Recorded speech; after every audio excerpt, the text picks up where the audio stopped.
25 ऑगस्टला होणारी एमपीएससीची परीक्षा आता पुढे ढकलण्यात आली आहे। मात्र तरीही विद्यार्थी आपल्या आंदोलनावर ठाम आहेत। कृषी विभागाच्या जागांचा समावेश करून एमपीएससीची जाहिरात आली पाहिजे अशी मागणी एमपीएससीच्या आंदोलनामध्ये विद्यार्थ्यांनी सरकारकडे केली आहे।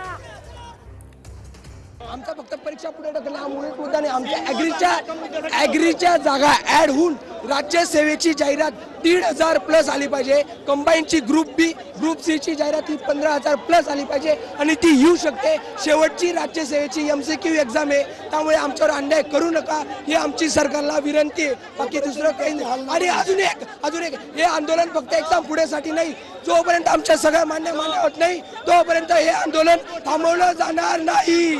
आमची आंदोलन उपोषणाला बसायच्या अगोदर पण तीच भूमिका होती।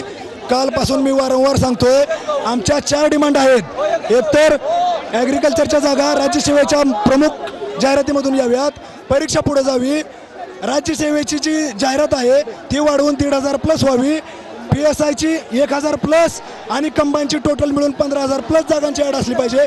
ह्याच्यावर आम्ही ठाम आहोत।